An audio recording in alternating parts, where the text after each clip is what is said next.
saudara sekalian yang kami cintai dalam Yesus Kristus, pengalaman akan kehadiran Tuhan bisa bermacam-macam. Kalau kita menyadari, bisa dalam pesta, tapi bisa juga dalam duka. Kadang malahan dikatakan Tuhan itu sepertinya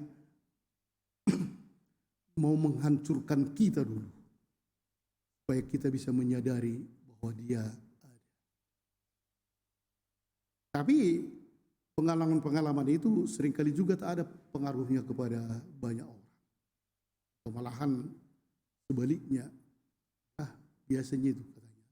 Atau terbalik, mau mengikuti walaupun mungkin sebelumnya seperti terkagum-kagum. Ada seorang milioner, ya, kapal siar, dan kemudian bagaimana gelombang dan kena batu karang, kapalnya hancur lebur. Orang kaya dan betul dari hatinya berdoa, Tuhan, selamatkanlah aku, selamatkanlah aku. Kalau nanti aku selamat Tuhan, saya akan memberi hartaku setengah untukmu, untuk gereja, dan pokoknya setengah. Tuhan tolong. 1000 kali tanda salib dibuatnya. Dan akhirnya selamatlah. Dan keluarga akhirnya membuat pesta, luar biasa pestanya. Keselamatan, ada intensi misa, uskup pun diundang dan seterusnya karena selamat. Setelah itu, saya berpikir, ada juga janji saya kepada Tuhan 50%. Hartaku setengah akan kuberikan. Dihitung-hitungnya banyak kali hartanya. Berapa mall, berapa ratus hektar, berapa ribu hektar kelapa sawit, dan seterusnya. Mulai dia bingung. Ini banyak kali. Sentuhan itu akhirnya dia berbicara kepada Tuhan. Berlututlah dia di gereja. Terima kasih Engkau telah menyelamatkan aku. Tapi harta di laut lain dengan harta di darat, Tuhan. Yang kumaksud itu hanya harta di laut. 2 cincin saya waktu itu saya berikanlah 1. Saya hitung dompetku setengahlah. Terima kasih Tuhan. Inilah dibuatnya. Harta di laut lain dengan harta di darat. Tak mau dia berubah.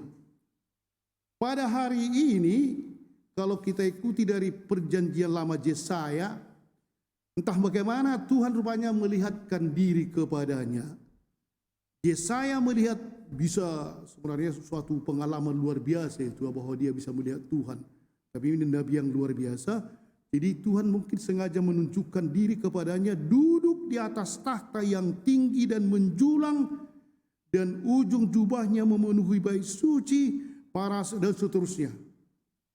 Dia begitu terkagum-kagum, dan akhirnya apa yang dikatakannya? Dia menyadari bahwa aku ini orang berdosa. Celakalah aku binasa. Bagaimana bisa aku melihat Tuhan? Tak mungkin. Sampai datang akhirnya serafim itu membuat ke mulutnya api, dan dia rela untuk perubahan. Kekaguman bisa membuat perubahan. Si kaya tadi memang perubahan, tapi kemudian ditipunya. Kalau kita lihat dalam bacaan Injil hari ini, Petrus, Yohanes, dan Yakobus juga terkagum-kagum. Tapi sebelumnya sebenarnya mereka agak kritis.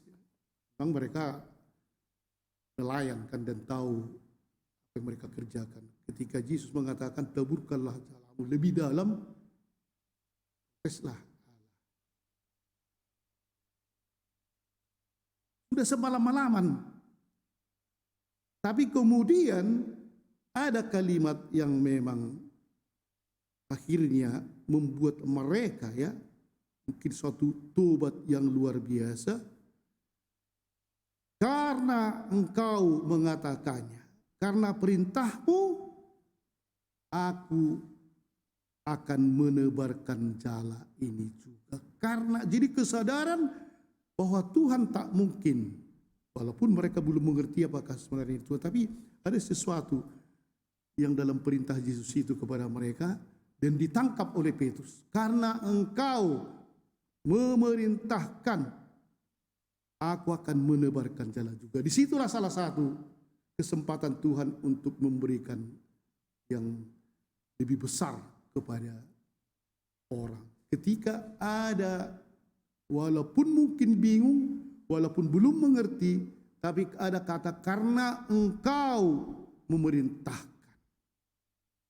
Dipercaya kepada Tuhan. Dan memang yang terjadi ialah,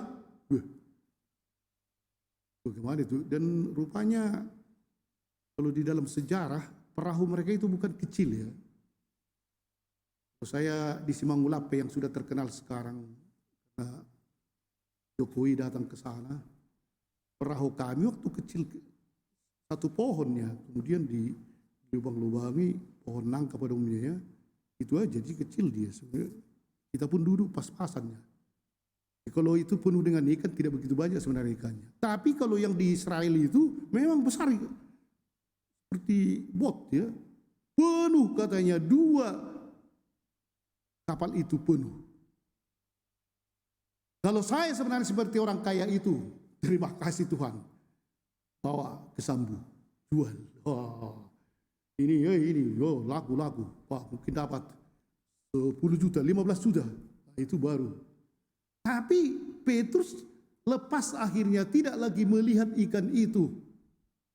Tidak lagi mengatakan, banyak kali ikan. Tidak, dia tersentuh ada sesuatu yang luar biasa dengan penampakan ini berubah, perubahan di dalam batinnya. Memang ada mengatakan, kan apa perbedaan bertobat dan mengadakan penghapusan atau penitensi dosa?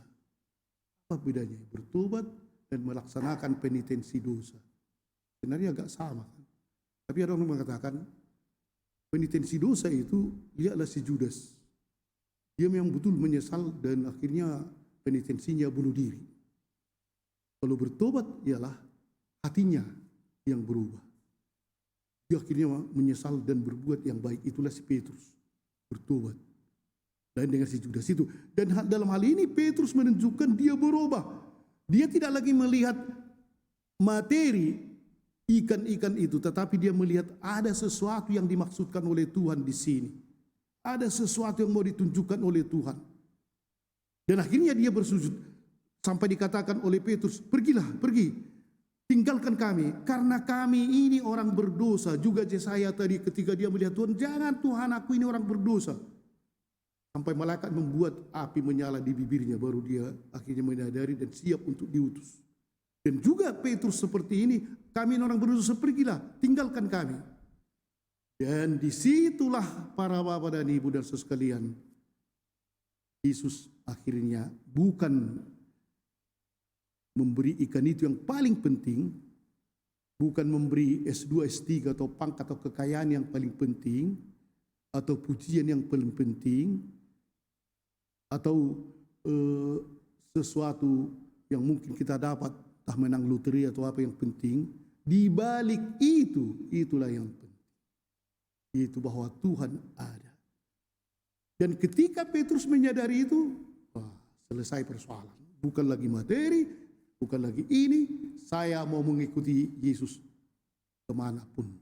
Dan memang akhirnya kalau dikatakan itu murid yang mau mengikuti Yesus, Yesaya, apakah Petrus, Yakobus, Yohanes, pertama katanya meninggalkan segala-galanya. Tinggalkan. Jangan lihat ikan itu, ikan emas atau ikan apa, atau Yesaya, ada kekayaan Tuhan, tidak. Meninggalkan segala-galanya. Kemudian sesudah ditinggalkan, jangan pula kau di situ. Datang kepadanya, datang kepada Yesus. Dan juga kita tinggalkan kan, kemudian duduk-duduk kita kan. Tapi harus datang kepada Yesus. Yang ketiga ialah, ini aku siap diutus. Itulah Yesaya dan Petrus mengatakan, Yohanes dan Yakobus. Tapi sialnya yang keempat adalah konsekuensinya Apa boleh buat akan penuh dengan tantangan, penuh dengan penderitaan, penuh dengan pengorbanan, malahan nanti mereka itu akan dibunuh kan. Si Petrus disalibkan, ya. Yakobus ditikam.